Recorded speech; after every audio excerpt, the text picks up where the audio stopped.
Pro players are hiding these 7 tricks from the public because this makes them 10 times better than the average player. And I want to give everyone a fair chance to beat these guys, so that's why I'm exposing these tricks. So the first trick will help you a lot with protecting your artillery from sally outs and all that kind of stuff. Because everyone knows that when you're attacking a city, the enemy can sally out with cavalry or horse archers and trying to take out your artillery. And this trick will basically eliminate this problem. And that is putting towers backwards on top of the artillery crew. And this way the towers will absorb the horse archers' arrows. And this way cavalry charges won't do any damage against the artillery crew, as long as you have one unit between the towers protecting the artillery. So definitely use this trick if you're expecting a sally out. The next trick is very useful throughout the whole battle, and it works for land and sieges. And it has to do with your archer. Everyone knows that how faster your archer shoots, the better it is. And there's a trick to make your archer shoot faster, or at least not make it bug out. Because everyone experienced at least once, and I'm pretty sure even a couple of times, is that when you want to shoot a unit with your archer, they will first reposition and after that shoot. Or it just takes too long for your archer to shoot, and you will maybe miss the opportunity. So the first mistake people make is giving an attack order while you're running sideways or backwards, etc. This makes them reform in a weird position, and it just doesn't work. But the best and the fastest way to shoot while your archer is reforming is by giving a movement order in the direction that you want to shoot at. So basically forward. And then give an attack order on the unit that you want to shoot. And this will make them instantly shoot the enemy unit instead of reposition when you're moving backwards or sideways, just like you're seeing here. And this difference really changed the battle, and pro players use this trick often, so make sure to try this trick yourself, it's very useful. The next trick is nice to save you some RT ammo and be much more efficient, and it only works on Greek settlements. So when you're breaking a wall with your artillery, first of all you should always do that manually by clicking on the insert button, but the advanced trick is find a corner or find a tower so you can hit 2 walls with 1 shot. And how does it work? Well, basically the stone that you're firing will bounce off the wall that you're firing at and ricochet and hit the tower, or the other way around. And we all know by watching the 50 facts video is that it takes 16 shots to break a wall, and now you can break a wall and a tower with only like 15 or 16 shots, which is another very useful trick pro players use. The next trick pro players told me a long time ago, but I ignored it because I didn't believe in it. But lately I've been trying it out and they are right. But first, make sure to hit the like button so this video can reach everyone, and that will take away the advantage pro players have. So the life hack is putting on guard mode on not just your archers but on every single unit, and I will tell you right now why. Archers and artillery, everyone knows why, but the advanced trick is to put it also on your regular infantry and hoplites. Before I didn't put guard mode on infantry units because I was thinking, well, if the enemy is running away, at least I can get some free kills. But I was wrong. It's much better to have guard mode on your units, because let's say you're fighting an enemy unit and your unit still got pila left, and let's say the enemy unit decides to run away, your unit will automatically reform and throw a pila volley into their backs, which is an easy 20 kills. And if you're paying attention, you can immediately give an attack order and get some free kills, because when you're chasing a unit that is running away from you, the individual soldiers of that unit that are getting caught will have a 0 melee defense, so that's why they're always instantly dropping. But it's even more important for hoplite units. Once you give an attack order on a unit with your hoplite and it runs away or psycho charges, your hoplite unit will walk through the enemy unit that psycho charged you, and you will pull through, and then you're cheating, and then you have to pull it back and lose a ton of hoplites. So for hoplites it's also very useful. So yeah, I want to let you guys all know, at the beginning of the battle, select all your units and put them into guard mode. By the way, everything except the cavalry units. The next trick is all about fighting with your units on the wall, and it starts off with which units do you put on the wall. They first of all never put high charge bonus units on the wall. You guys should also know that. So don't put your mascot marauders, your naked warriors, all those kind of units with high charge bonus on the wall.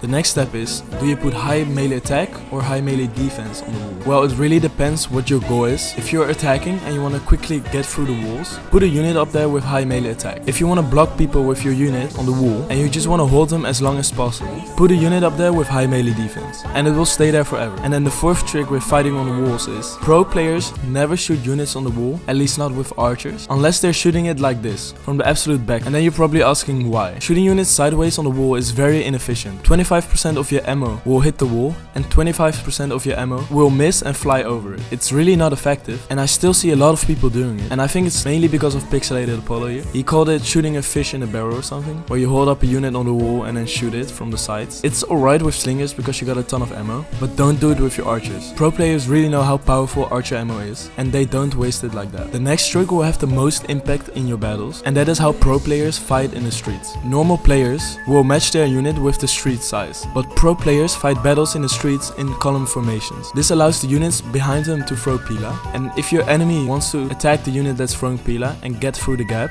they run away, they bait, they make the unit overextend, that's how we call it, overextending, then have a unit right behind the unit that's fighting and attack the overextending unit in the side. Because of this, the overextending unit will be surrounded a little bit, and if you're doing it right, the unit that's overextending will show their non-shield side, and with that unit that you're running away, you can throw pila in the non-shield side of the overextending unit. It's a little bit hard to explain, but this tactic of baiting and pilaing is all what pro players do, and it's very effective and very hard to counter. And now we're already heading to the last trick that pro players use, and this is becoming more and more trendy in the Rome 2 community, and that is selling out with half of your army or something like that to avoid the attacking army having non-shield side angles into the city. In a 3v3 this is harder to pull off, but in a 2v2 it's much easier and it's very powerful, because if the attacking army isn't able to get non-shield shots into the defending army at the breaches, that would mean that they won't be able to get inside the city and that they will get slaughtered at the breaches. But this is always risky and it won't always work, and it always depends on the map you're playing. But the best way to do it is go out with a bunch of slingers and some infantry and cav units to support your slingers, and make it a land battle during the siege. This will throw off the attacking army, especially if they didn't bring a lot of cavalry, because you can just run away and then come back and shoot them again. And especially if you have Balearic slingers or something like that, you can just front dump infantry until the attackers think, okay, we need to deal with them and counter them with our own archers, and then you just take the missile fight. The more ammo that goes into your slingers in a land battle formation, the less ammo will go into the non-shield side of your units that are fighting at the breach, and that will help you win the battle. And if you want a guide how to win more battles, watch this video where I recorded a battle live, and you will be able to see all the steps that I'm doing and how I micro my army in the most effective way. And I will see you guys over there. Bye bye.